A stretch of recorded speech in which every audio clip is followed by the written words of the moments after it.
Kenapa penting untuk kita elokkan lens kamera kita terkena fungus?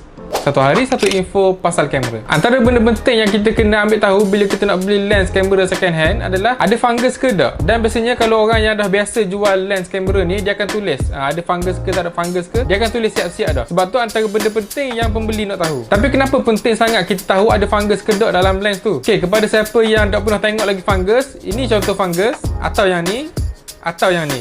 Jadi kalau korang tengok lens, buka kat dalam ada rupa yang macam ni, itulah yang kita panggil sebagai fungus. Fungus ni adalah salah satu mikroorganism yang dia akan tumbuh kat dalam lens kita tu. Antara sebab utama fungus ni boleh tumbuh adalah dengan adanya kelembapan. Contohnya, bila kita simpan lens kamera kita dekat tempat yang berekon terlalu sejuk, lepas tu keluar outdoor pergi ke tempat yang panas, lens kita biasanya akan beruap. Macam spek kita lah, spek kita kalau duduk kat tempat sejuk, lepas tu kita keluar ke tempat yang panas, spek kita akan beruap kan. Bila beruap, ada uap air, jadi lens tu akan basah. Di situlah kalau benda tu banyak kali berlaku, situlah punca fungus akan tumbuh. So antara efek fungus kepada lens kamera kita, salah satunya dia akan buat gambar kita jadi kurang sharp. Sebab dia macam ada lapisan. Macam kita pakai spek ni, kalau ada uap air depan kan kita nampak kabur kan. Nampak kabur kurang sharp, color pun jadi lebih pudar, tak macam warna asal sebab dah ada lapisan lain kat depan lens tu. Dan yang paling teruk sekali, dia boleh mengganggu autofocus lens kita. Kalau dah banyak sangat fungus dekat lens tu, lens kita tak dapat nak cam objek untuk difokus tu. Dia akan nampak fungus lagi. So antara cara untuk elokkan lens kita tu jadi ada fungus, yang pertama simpan dalam dry box. Dry box ni memang dicipta dengan